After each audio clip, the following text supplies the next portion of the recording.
ஒருங்கிணைக்கும் வணங்காமுடி பதிப்பகம், பண்டிதர் பதிப்பகம், அயோத்தியாசர் அம்பேத்கர் வாசகர் போன்ற நண்பர்களுக்கு என்னுடைய நன்றியை தெரிவித்துக் கொள்கிறேன்.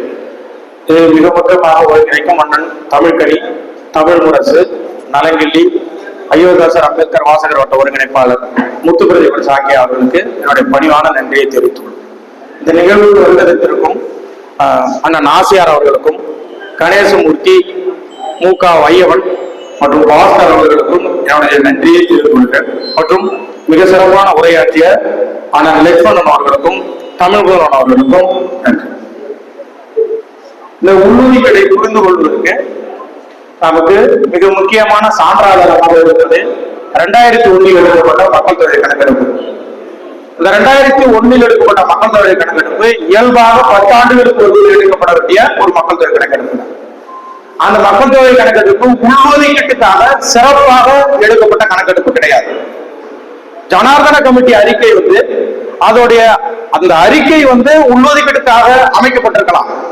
ஆனால் அதோடைய முக்கிய தரவுகள் எல்லாம் 2001 மக்கள் தொகை கணக்கெடுப்பில் எடுக்கப்பட்டிருக்கிறது. ஆக ஜனார்தன கமிட்டியோட பெருவாரியான கருத்துக்கள் எங்கிருந்து எடுக்கப்பட்டிருக்குன்னா 2001 மக்கள் தொகை கணக்கெடுப்பு. இப்ப 2001 மக்கள் தொகை கணக்கெடுப்பு எப்படி எடுக்கப்பட்டது அல்லது இந்த இடஒதுக்கீடு எப்படி வந்தது என்று சொன்னால் 1971 எடுக்கப்பட்ட மக்கள் தொகை கணக்கெடுப்பு படி 18% இடஒதுக்கீடை தமிழக அரசு அப்போது இருந்த தமிழக அரசு அமல்படுத்தியது. அது தலித்துகளுக்கு மட்டும் அமல்படுத்தியதா இல்லை, ஓபிசி கேட்டகரிக்கு அதிகரிக்கும் போது இயல்பாகவே இங்கு கேள்வி எழும் என்ற ஒரு சூழலில் அப்போதைய முதல்வர் கருணாநிதி அதை திட்டம் பேசி அந்த இன்கிரீஸ். அப்ப 71 எடுக்கப்பட்ட இடஒதுக்கீடு 18%. ஆனால் ஜனார்தன கமிட்டி அறிக்கை 2001 மக்கள் தொகை கணக்கெடுப்பு அடிப்படையில அருந்ததியர்களுக்கு உள்ளொதுக்கீடு கொடுக்கப்பட்டது. அந்த உள்ளொதுக்கீடு எவ்வளவு சொல்றதுன்னு கேட்டா 3% பரிந்துரை சொல்லுது. அப்ப 1978 மக்கள் தொகை அடிப்படையில் எஸ்சிஏ அல்லாதவர்களுக்கு இடஒதுக்கீடும் இங்கு மீதம் இருக்கிற எஸ்சிஏவிற்கு 2001 எடுக்கப்பட்ட மக்கள் தொகை கணக்கெடுப்பும்படி வழங்கப்பட்டது. இது கான்ஸ்டிடியூஷன் பிரகாரம் வயலேட் ஆகி இது எவ்வளவு பெரிய அநீதியான ஒரு செயல். அப்ப 30 ஆண்டுகள்ல எஸ்சிஏ மக்களுடைய வளர்ச்சி அடையவே இல்லையா, அவருடைய மக்கள் தொகை உயரவே இல்லையா? அப்ப எஸ்சிஏ மக்களுக்கு அப்ப நீங்க 1971 எடுக்கப்பட்ட மக்கள் தொகை கணக்கெடுப்பு கொடுத்துருக்கணும். எஸ்சிஏ கொடுக்கணும்னு நினைச்சிருந்தா, அரசு கொடுக்கணும்னு நினைச்சிருந்தா 1971 எடுக்கப்பட்ட மக்கள் தொகை கணக்கெடுப்பு தான் கொடுத்துருக்கணும். 2001 மக்கள் தொகை கணக்கெடுப்பு எப்படி எடுப்ப? ஆக முழுவதுமாக ஜனார்தன கமிட்டி அறிக்கையை பொதுவாக தலித்துகள் புறக்கணிக்க வேண்டும். ஏனென்றால் அது 2001 மக்கள் தொகை கணக்கெடுப்பை வலியுறுத்துகிறது. ஏற்கனவே இருந்த நடைமுறையில் இருக்கும் இடஒதுக்கீடு 18% 1971 எடுக்கப்பட்ட மக்கள் தொகை கணக்கெடுப்பாக இருக்கிறது. ஆனால் முதலில் நாம் எதிர்க்க வேண்டியது ஜனார்தன கமிட்டி அறிக்கையை தான். அந்த அறிக்கையை தமிழக அரசு திரும்ப பெறும். ஏனென்றால் இந்த முரண்பட்ட கருத்து அதுல இருக்கு. அப்ப நமக்கு என்ன சிக்கல் வருதுன்னு கேட்டாங்க, உச்ச நீதிமன்ற தீர்ப்பு ஒரு பக்கம் இருக்கு, இரண்டாவது ஜனார்தன கமிட்டி அறிக்கை ஒரு பக்கம் இருக்கு.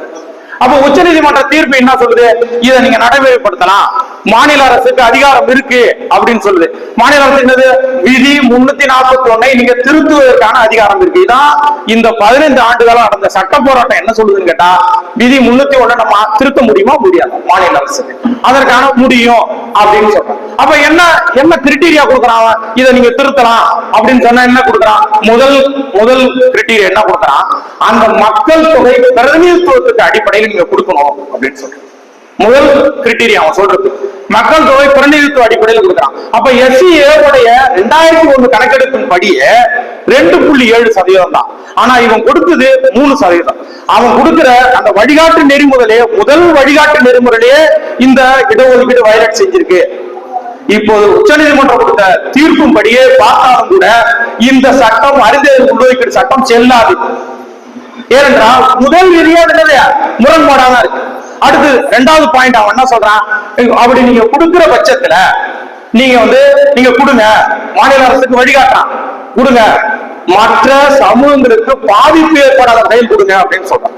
அப்ப தமிழக அரசு என்ன செஞ்சிருக்கு, மற்ற சமூகங்களுக்கு பாதிப்பு உள்ளாக்கி இருக்கு. 2001 அந்த 200 ரோஸ்டர் முறையாக இங்க இருக்கிற பறையர் சமூகத்தை சேர்ந்தவர்களும் தேவேந்திர குல சமூகத்தை சேர்ந்தவர்களும் மிக கடுமையா பாதிக்கப்பட்டிருக்காங்க. 2வது ரூல் சொன்னது இதுக்கு வயலேட்டா இருக்கு. அப்ப முதல் பாயிண்ட் வந்து மக்கள் தொகை அடிப்படையில கொடுக்கணும்னு சொல்றான். அதுவும் என்னது, தமிழக அரசு அந்த விதியை மீறி இருக்கு. ரெண்டாவது விதி என்ன சொல்றாங்க, இல்ல அவங்களுக்கு வந்து நீங்க கொடுக்கலாம், அந்த பாதிப்பு இல்லாத கொடுக்கலாம் அப்படின்னு சொன்னா அந்த விதியை தமிழக அரசு மீறி இருக்கு. அப்ப முதல் 2 விதிகளை கொடுக்கிற வழிகாட்டு நெறிமுறைகள் 2 விதிகளை அது மீறி இருக்கு. அப்ப தமிழக அரசு 2009 அந்த கமிட்டி அமைக்கும் போது அவர்கள் பின்பற்றின வழிமுறைகள் இருக்குல்ல, அது எல்லாரும் இப்ப தற்போது கொடுக்கப்பட்ட உச்ச நீதிமன்றத்தினுடைய வழிகாட்டு நெறிமுறைகள் இருந்து எதிராக இருக்குது. 3வது பாயிண்ட் அவன் என்ன சொல்றான், இதுல நீங்க வந்து ஒரு சமூகத்துக்கு இதுல முன்னுரிமை கொடுக்க கூடாதுன்னு சொல்றான். 3வது ரூல் அது பாத்தீங்கன்னா உச்ச நீதிமன்ற தீர்ப்பை ரொம்ப விரிவா படிக்கும் போது அதுல சில டெக்னிக்கல் டேர்ம்ஸ் இருக்கும். அந்த டேர்ம்ஸ் எல்லாம் உன்னிப்பா நமக்கு கவனிக்கும் போது என்ன வருது கேட்டா 3வது பாயிண்ட் அதுல வந்து முன்னுரிமை கொடுக்க கூடாதுன்னு சொல்றான். ஏன்னா இதுவே டிப்ரெஸ்ட் கம்யூனிட்டி, இந்த டிப்ரெஸ்ட் கம்யூனிட்டிக்குள்ளே நீங்க முன்னுரிமை கொடுத்தா அது வந்து பின்விளைவுகளை சந்திக்க நேரிடும் அப்படின்னு சொல்றான். ஆனா 200 முறையில SCAவுக்கு முன்னுரிமை கொடுத்திருக்கு. அப்ப உச்சநீதிமன்ற தீர்ப்பு 3வது பாயிண்டும் இந்த சட்ட திருத்தத்துக்கு எதிராக தான் இருக்கு. தற்போது அமலில் இருக்கிற SCA உள்ஒதுக்கீடு சட்ட திருத்தத்துக்கு எதிராக தான் அமைந்திருக்கிறது. அப்ப இந்த இது இன்னொரு 3லே 4வது பாயிண்ட் நீங்க சேர்த்துக்கலாம். தமிழக அரசு முதலாக சட்டமன்றத்தில் ஒரு தீர்மானம் நிறைவேற்றியது. அந்த தீர்மானத்துல ஒரு இடத்தில் கூட முன்னுரிமை என்ற வார்த்தை கிடையாது. ஒரு இடத்தில் கூட முன்னுரிமை என்ற வார்த்தை கிடையாது. ஆனால் அது அரசாணையாக வருகிற பொழுது அது முன்னுரிமை என்ற முன்னோட்டு சேர்க்கப்படுகிறது. ஆக தன்னுடைய அரசு 2009 கொடுக்கப்பட்ட ஒரு தீர்மானத்தை அதே 4-5 மாதங்களுக்கு பிறகு திமுக அரசு மறுபடியும் அதிலே முரண்படுது. அப்ப 4வது பாயிண்ட் என்னது, அதுல அந்த அரசே முரண்படுது. இப்ப கடந்த 15 ஆண்டுகளாக இந்த கல்வி மற்றும் வேலை வாய்ப்புகள்ல பெருமளவில் ஒரு சமூகம் பாதிக்கப்படுவதை எப்படி இயல்பாக ஒரு சமூகம் கடந்து போய்விட முடியும்? தலித் சமூகத்தின் ஒற்றுமை என்று சொன்னால் SCA உள்ளுக்கிட நீக்க வேண்டியதானே? ஹரிபரந்தாமன் என்ன சொல்கிறார், இதை தலித்துகள் ஏற்றுக்கொள்ள வேண்டும் என்கிறார். புனித பாண்டியன் என்ன சொல்கிறார், தாயிலோடு அணுக வேண்டும் என்கிறார். ஏன்னா ஒரு சொத்தா அதை நீங்க கொடுத்துருக்கோங்க. ஹரிபரந்தாவோட தன்னுடைய சொத்தை அறிஞர்களுக்கு எழுதி கொடுக்கட்டுமே. அல்லது புனித பாண்டியன் இதுவரை சேர்த்த சொத்து திமுக வாங்கிய சொத்து அனைத்தையும் கொடுத்து விட்டு போகட்டுமே. எங்களுடைய ஒதுக்கீடை பற்றி பேசுவது உங்களுக்கு என்ன அதிகாரம் இருக்கு? அப்ப நீங்க வழக்கறிஞர் தானே, நீங்க வந்து உயர் நீதிமன்றத்துல நீதிபதியாக இருந்தீங்க. அந்த ஆணையை நீங்க படிக்க மாட்டீங்களா? அல்லது அந்த வழக்கு போன போக்குகளை நீங்க கவனிக்க மாட்டீங்களா? அப்ப அந்த வழக்கு கூட முரண்பாடான இதோட செயல்படுத்தப்பட்டிருக்க, அதை பத்தி உங்களுடைய பதில் என்ன? சமூக நீதி என்பது ஒரு சமூகத்தை வஞ்சித்து தரக்கூடியதா? சமூக நீதி என்பது ஒரு சமூகத்தை வஞ்சித்து இன்னொரு சமூகம் தரக்கூடியதா? அதுக்கான ஏதாவது பதில் இருக்கா இவர்கள்ட்ட? சமூகம் என்பது எல்லாருக்கும் பிரித்து கொடுப்பது தானே, பிரதிநிதித்துவம் தானே கேட்கிறோம். அப்ப பிரதிநிதித்துவத்துல ஒருத்தருக்கு ஹைலைட் ஆக கொடுத்துட்டு ஒருத்தருக்கு குறைவா கொடுத்துட்டு நீ ஏற்றுக்கொள், இதை நீ அமைதியாக கடந்து செல் அப்படின்னு இது சமூக நீதிக்கு வருது. இதை எப்படி புரிந்து கொள்வது? 2009 இந்த நடைமுறைக்கு தமிழக அரசு கொண்டாந்த பிறகு அப்போது இருந்த MC ராஜா விடுதி கல்லூரியாக சென்றோம். விடுதிகள் முழுவதும் சென்றோம். அங்க சென்னையில் இருக்கிற விடுதிகளை முழுக்க சென்றோம்.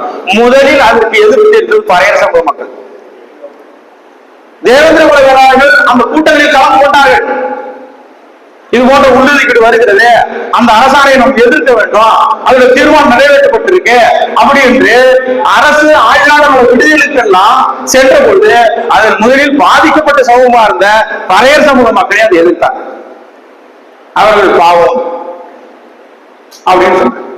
இன்றைக்கு 15 ஆண்டுகள்ல அது என்ன பின்விளைவு கொடுத்திருக்கு? இப்ப 15 ஆண்டு அரசு பணிகள்ல கல்வி வேலை எந்த இடத்துலையும் உள்ளார போக முடியலையே. இதை இந்த சமூகம் ஏற்றுக்கொள்கிறதா?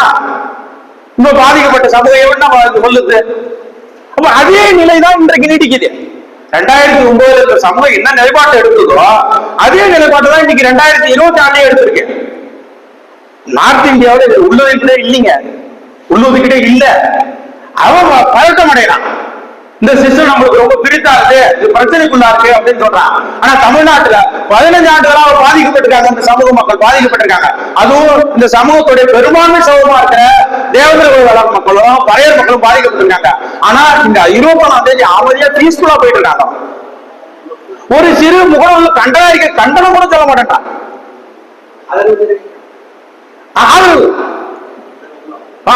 பெருந்தன்மை ஆதரவு அப்ப இதுக்கு இவன் வச்சிருக்க நிலைப்பாடு என்ன? இதுக்கு அவர்கள் வந்து இடிதொழில் செய்யறாங்க. இடிதொழில் செய்யறாங்கன்னா தோட்டி வந்து பறையர் சமூகத்துல வராங்க. அதை எப்படி அருந்தேர் எஸ்சியா நீங்க சேர்த்த உனக்கு எண்ணிக்கை இல்லாத போது எண்ணிக்கையை கூட்ட வேண்டும் என்பதற்காக தோட்டிகளை நீங்க அந்த எல்லைக்குள்ள சேர்த்திருக்கீங்க.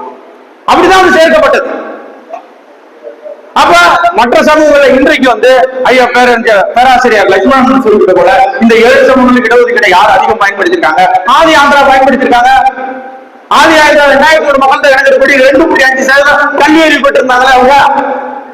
அப்போது ஆழ்வாட சமூகம் 2% தானே இருந்தது. தேவந்திர சமூகம் 2% தானே இருந்தது. அருந்தேர்கள் 1.2% தானே இருந்தாங்க. அன்றைக்கு வந்து ஆதி ஆந்திரா 2.5% தானே இருந்தது. அந்த ஆதி ஆந்திரா சொசைட்டி கம்யூனிட்டிய நகர்ப்புறத்துல வாழக்கூடிய ஒரு சமூகத்தை நீங்க அதுல இணைச்சதுல யாருக்கு பலன் பெற்றிருக்கான்? ஆதி ஆந்திரா தானே. அடுத்து இருக்கிற சட்டியர்கள் தானே அதிகமா பயன்படுத்திருக்காங்க. மீதி சமூகங்கள் டேட்டா இருக்கா? இப்ப இது 5வது இன்னொரு முக்கியமான பாயிண்ட் சொல்றாங்க. இந்த உச்ச நீதிமன்ற தீர்ப்பு 5வது பாயிண்டா மிக முக்கியமான பாயிண்ட் என்ன சொல்லுதுன்னு கேட்டா, நீங்க இந்த பாதிக்கப்பட்ட சமூகம் இந்த இடஒதுக்கீடால பாதிக்கப்படுது, சமூக ரீதியாக பின்தங்கப்பட்டிருக்கு அப்படின்னு சொன்னா நீங்க அதை உறுதிப்படுத்தணும்னு சொல்றாங்க. நீங்க உறுதிப்படுத்தணும், குறைந்தபட்சம் நீங்க உறுதிப்படுத்தணும் அப்படின்னு. உறுதிப்படுத்துறதுக்கு நம்ம கிட்ட என்ன இருக்கு? டேட்டாஸ் இருக்கு. உறுதிப்படுத்துறதுக்கு என்ன டேட்டா? உடனே வேண்டாம் மக்கள் தொகை கணக்கெடுக்கலாம். ஒரே சோர்ஸ் என்னது? மக்கள் தொகை கணக்கு. அது சாதி வாரி கணக்கெடுப்பான். மக்கள் தொகை கணக்கெடுப்புன்றது சாதி வாரி கணக்கெடுப்பான். அது சாதி வாரி கணக்கெடுப்பு கிடையாது, மக்கள் தொகை கணக்கெடுப்பு தான். அப்ப அந்த மக்கள் தொகை கணக்கெடுப்பே நம்ம போவோம். மக்கள் தொகை கணக்கெடுப்பு பிரகாரம் பார்த்தா அந்த சென்சஸ் டேட்டாஸ் எல்லாத்தையும் பார்த்தா அந்த 76 சமூகத்துல 30க்கும் மேற்பட்ட சமூகங்கள் அருந்தேர்வோடு பின்தங்கிட்டாங்க. இவங்க சொல்ற கிரிட்டீரியாவோட பின்தங்கி இருக்காங்க. அப்ப இந்த எஸ்சிஏ உள்ஒதுக்கீடு சட்டம் அருந்தேர் சமூகமா பாதிக்கப்பட்டிருக்கிறது உறுதிப்படுத்தலையே. அவங்க கொடுத்த டாக்குமெண்ட்ஸ் உச்ச நீதிமன்றத்துக்கு அவங்க அபிடேவிட் தாக்கல் பண்ணிருக்காங்க. அபிடேவிட் தாக்கல் பண்ணும்போது அவங்க என்ன சொல்றாங்கன்னு கேட்டா, இதுல 7.5% வந்து அவங்க கல்வி அறிவு பெற்றிருக்காங்க அப்படின்னு குறிப்பிட்டாங்க. நம்ம குறிப்பிட்டது ஜனார்தன கமிட்டி சொல்லுன்றாங்க. ஜனார்தன கமிட்டி எங்க இருக்குன்னா 2001 மக்கள் தொகை கணக்கு எடுப்புன்றாங்க. அப்ப அதுபடி பார்த்தா 7.5% இருக்கு. அப்ப அதுக்கும் பின்தங்கிய சமூகங்கள் இருக்குது. அப்ப அதுக்கு அடுத்த பின்தங்கிய சமூகத்துக்கு தானே அவங்க கொடுக்கும். அப்ப இந்த 5வது பாயிண்ட் உச்ச நீதிமன்றம் வழிகாட்டு நெறிமுறைகள் 5 பாயிண்ட் கொடுத்திருக்கு. அந்த 5 பாயிண்ட்டுக்கு எதிராக இருக்கு இந்த உள்ளொதுக்கீடு எதிர்ப்பு சட்டம். இந்த சட்டம் இப்ப நடைமுறையில் இருக்கிற இந்த சட்டம் எதுக்கு இருக்குன்னு கேட்டா இது 5க்கும் எதிராக இருக்கிறது. இப்ப 36 சமூகங்கள் வெறும் 10,000க்கு கீழே இருக்குன்றான் சென்சஸ் சொல்லுது. 36 சமூகம் 10,000க்கு கீழே இருக்கு. பொதுவான சமூகத்துக்கு பிரதிநிதித்துவம் கிடைக்கல, மற்ற குறவர் சமூகத்துக்கு கிடைக்கல, இந்த சமூகத்துக்கு எல்லாம் பிரதிநிதித்துவம் கிடைக்கலன்னு அவன் சொல்றான். நம்ம எது சொல்லலாம்? அவனே தான் எல்லாத்தையும் சொல்றான். அவன்கிட்ட இருந்தாலும் தரவு அரசு கிட்ட இருந்தா டாக்குமெண்ட். நமக்கு டாக்குமெண்ட் கிடையாது. ஆட்சியை கொண்டா டாக்குமெண்ட் கிடையாது, எதுவுமே டாக்குமெண்ட் கிடையாது நம்ம கிட்ட. அவன் கொடுக்குறதா டாக்குமெண்ட். அப்ப இது எல்லாத்தையும் வயலேட் பண்ற சட்டம். உச்ச நீதிமன்ற தீர்ப்பு இந்த உள்ஒதுக்கீடு சட்ட திருத்தத்தை எதிர்க்குது, முழுமையா எதிர்க்குது. இந்த 5 பாயிண்ட் புள்ளிகளின் பிரகாரம் நம்ம இந்த தீர்ப்பை ஒரு ஆய்வுக்கு உட்படுத்தினா இது முழுவதுமாக 15 ஆண்டுகள் தமிழக அரசு இந்திய அரசியலமைப்பு சட்டத்துக்கு எதிராக செயல்பட்டு இருக்கு. இதற்கான நஷ்டஈடு கொடுத்தே அவன் அரசு இதுக்கான நஷ்டஈடு கொடுக்கணும். அப்ப 15 ஆண்டுகள் ஏற்பட்ட நஷ்டஈடு யார் ஈடு செய்வா? கேரளாவில் எம்பி முன்னாள் எம்பி இருந்தாரு, அவர் காங்கிரஸ் எம்பி.